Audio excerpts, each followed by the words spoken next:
Looks like it's May 9th, 2010. We still got this posting on our doors from last night. I don't know how it got dated to 7.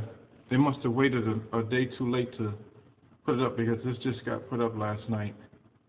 And I took pictures of it. We got it on film. Everybody's got one, even on the vacant rooms. And I'm just going to pan around in here. There's obviously my door with my workout coat on it. And the mirror with a couple of things hanging in it. But the way you see the inside of here, this is what this unit generally looks like. The post-its get switched around based on when I get things done, so they can be in and out of order at any given time. That's about the 4th turntable I've had. What happens is in here, the bed bugs, even my iron, the bed bugs, there's all my colors in the window. I always put colors in books that I'm working on in the window.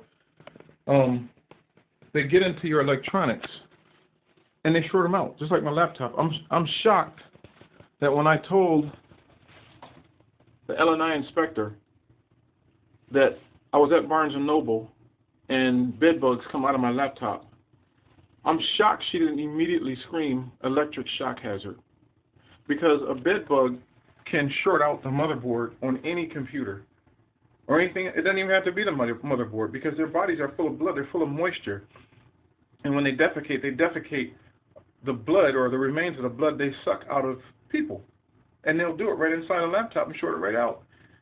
I went and got a price quote on replacement equipment, a laptop, a sock to put the laptop in so that it wouldn't get reinfested while inside this building, antiviral software, and I think Microsoft Word to replace the laptop that's infested with bed bugs. In fact, the L&I inspector, when I went to her office the first time to report the problem here, she told me, don't bring that laptop in here. She told I couldn't bring my laptop into her office. And don't sit it on the furniture in her office. Okay? Well, if you know it's that bad, then I don't understand why she didn't have them replace it that day. Okay? Now, when they came in here and switched out the bed, they threw away all of my bedding. These are a set of my original sheets. That's a twin-size sheet. I have the blankets, everything that matches, and some other colors as well. I don't use them because, as you've seen from the video the other night of the guy with the living door down the hall here, I think it's room 620 with all the bed bugs crawling outside of his door. They'll run across something and they'll stop on the dark spot, so you can't see them, or that you can't see them as well. So now I got to go back and buy all white bedding all over again. Now, this is how my books were when they came in here and changed out the bedding. These are books I read in the evening along with the books in the window. And they, as you can see from the video footage I took, they simply just threw them into a pile over here. This is where I keep my laptop all the time. I just store it in the backpack and I keep it right here. They threw everything into a pile right here. Now these same guys, I see them going out of the bar. When they go into a bar, they don't pick up a bottle of beer one way, drink out of it, and then turn it upside down, sit it down. So why would they throw books into a pile with bottles of liquid, Gorilla Glue, insecticides that don't work, pesticides that don't work, lubricants, cleaning supplies, detergent, etc., etc.? Why would they do something like that with something of mine? You know, that doesn't even make sense. That's my 35mm camera. This is where they had the apparatus that came up missing, or where I put it. These are my shoes. I keep everything, and there's the boric acid in the corner, but this is how it always looks in here. It's always comparatively neat because I need it to be that way because of some of the things I do.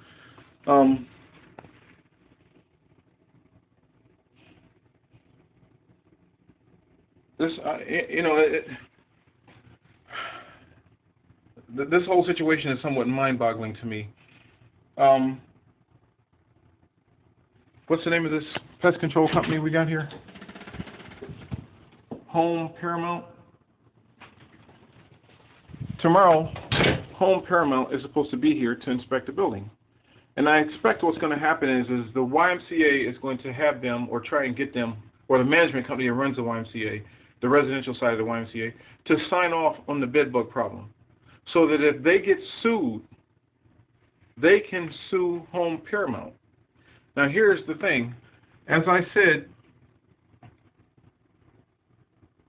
the behavior exhibited by the YMCA staff, particularly Melvin and Dara, is if you say something to them about something, Dara will say, oh, go tell Jay, or go tell Melvin, or go tell Mr. Garlic.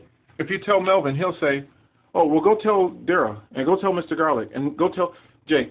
They play the blame game, which is what they're going to try to do at Home Paramount.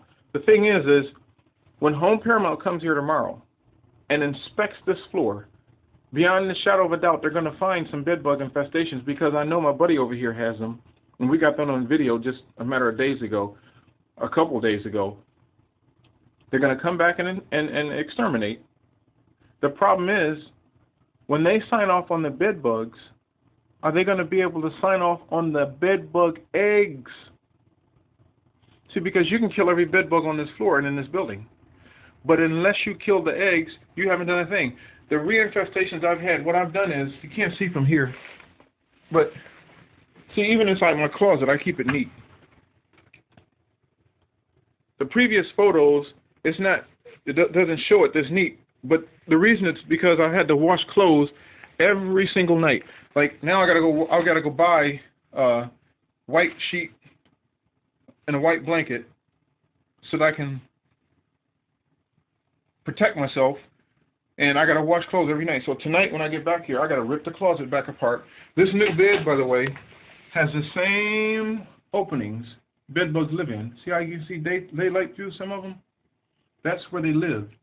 And when I have helped these guys exterminate their rooms so that they don't have problems every day, but maybe once every couple of months, this is where we find them living all the time. And as you can see from the previous videos, I caulked that up on both sides. You have to. The gentleman across the hall here, the ex-Vietnam veteran, if you notice, when it's hard to take video footage of him, but I did get some video of a reinfestation in his room not too long, just a couple of days ago. If you notice, when you go inside there and you look at the bed bugs are living on the outside of the bed. They have nowhere to hide. And they live right in his bedding and his sheets right with him. They have to. Because when you fill those holes up, that's the end of the story. And I'm going to probably try and talk to somebody about the problem with the lighting, the fact that there's no lighting. Now, I told the L&I inspector, I gave them video footage just like this on a disc. The issue with the light being out in the kitchenette for the length of time it's been out, well as the light being out in at least 2 of these units for the length of time that they've been out, okay, was addressed on the video. And again, the staff here has repeatedly said, oh, the ballast, we got to order special ballast for those lights. Take the ballast out of a unit that's empty and put it in these units people have been living in for over a year. They've been living in here with no light for over a year. The other thing is, now this is strike 2 for L&I.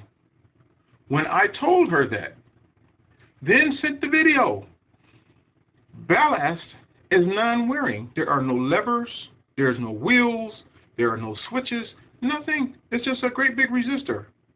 So if the ballast in these lights in this building, on this floor, in these other rooms, and other floors, on other floors have failed, the casing it's in probably has been damaged, which means a hazardous materials exposure.